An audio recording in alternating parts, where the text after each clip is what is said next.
natin si Vice Presidente ay paiba-iba ng kanyang mga sinasabi. Kung matatandaan niyo po, July 19, 2025, siya mismo ang nagsabi sa mga kababayan habang siya ay nakikipag-usap o nagsasalita before the Filipino community. Ang sabi niya sa The Hague or sa Netherlands, July 19, 2025, lahat sila, sabi nila, lahat sila ay nagnanais na pababain sa pwesto ang Pangulo. Kasama siya sa nais na magpababa sa Pangulo. Kaya siguro mas dapat nating isipin kung ang mga sinasabi ba ng Vice Presidente ay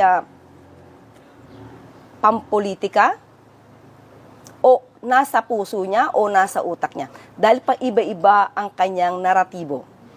Hindi makakaila ang nais niya. Pabaksakin ang Pangulo, patalsikin ang Pangulo sa pwesto. Pati ang kanyang mga kaalyado, nandiyan ang mga gawain, nandiyan ang paninira sa Pangulo. So, sa sinasabi niyang walang age, siguro mas maganda na siya mismo ang humarap sa salamin at malaman niya kung sino ba talaga ang walang age. Kasi sumasalamin ang pagiging walang age sa mga gawain ng kanyang ama. Nandiyan ang pagpapatay, nandiyan din ang pagkakaroon ng mga assassin, nandiyan din yung mga pagbabanta sa mga maliliit na kababayan natin na nakita natin na ginawa ito sa loob ng isang bar. So, sino ba talaga ang walang age? Sunod na tanong mula kay Ivan Mayrina ng GMA.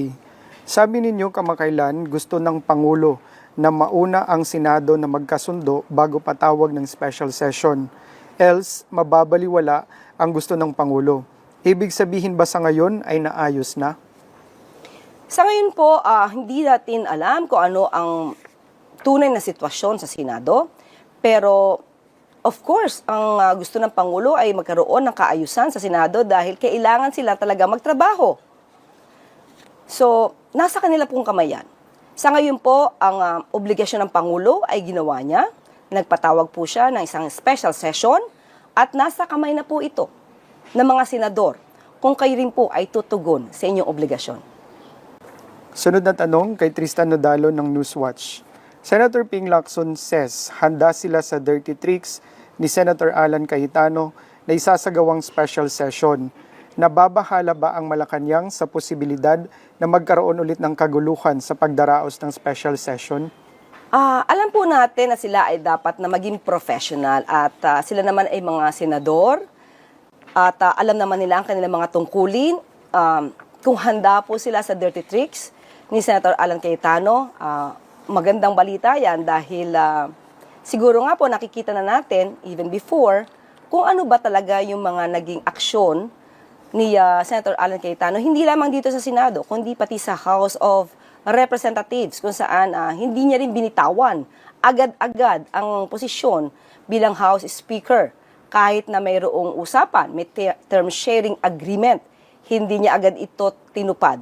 So maganda po, nahanda sila dahil ang paghahandang ito sa mga gitong klaseng kaguluhan ay dapat lang masolusyonan agad para sa taong bayan. Hindi sa pansariling ambisyon ni numan. So dapat talagang tutulan ito dahil ang dapat isipin nila taong bayan at ang interes ng bansa. Huling katanungan mula kay Joash Malimban ng Bilyonaryo News Channel.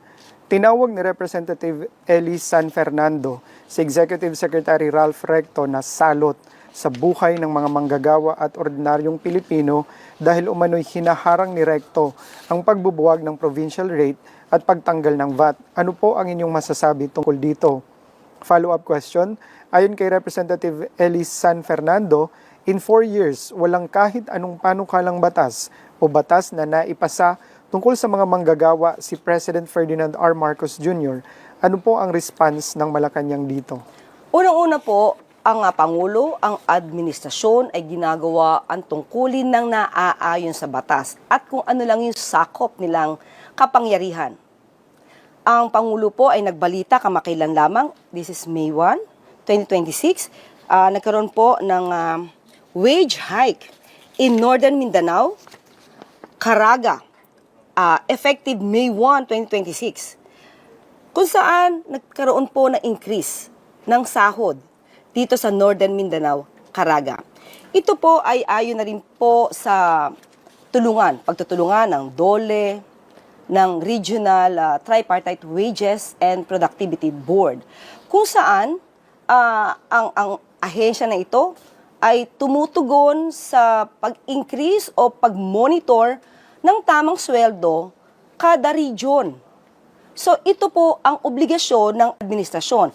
At kamakailan nga lamang po ay meron din pong pag-increase ng sweldo dito sa Region 3. Yan po ay nakita po natin as of April 16, 2026 ay nagkaroon po ng karagdagang sweldo sa mga manggagawa sa Region 3. So in other words, ang Pangulo po at ang administrasyon, pati na po ang DOLE, ay tumutugon sa kanilang mandato na naaayon sa batas. Ang sinasabing hindi nagpapanukala ng batas tungkol sa National Minimum Wage, hindi po ito trabaho ng Pangulo.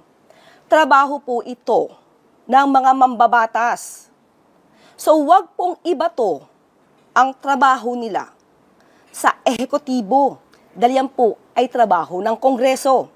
Kung gusto niyo po na dapat na magpatupad ng mas mataas pa na minimum wage, kayo po, sa inyo po iyang mandato. So kung ano man ang kakulangan ninyo, kung meron man kayong katamaran, at hindi nyo nagagampanan ang inyong trabaho bilang mambabatas, huwag nyo pong ipahid sa ehekutibo. Huwag nyo ipahid sa Pangulo. Dahil ang Pangulo ay tumutupad at gumagampan sa kanyang obligasyon ng naaayon sa batas. Sa inyo pong obligasyon yan. Kayo po ang magbalangkas ng batas, kayo po ang makipagdebate, at kayo po ang magbigay ng bill para maipasa ang isang batas. At patungkol naman sa pagsasabi na salot, pati po yung VAT, wala po sa kamay na Executive Secretary ang pagtanggal ng VAT. Economic managers, of course, absolutely, pwede silang magbigay ng opinyon. Yan ang kanilang trabaho. So dapat siguro malaman natin, ano ba ang tulong ng VAT sa bansa? Saan ba ito nagagamit? At kung balak niyo po itong patanggal, hindi rin po ito katungkulan o hindi po ito hawak ng isang executive secretary. Ito po ay hawak din at nasa kamay ng Kongreso. Trabaho niyo po yan.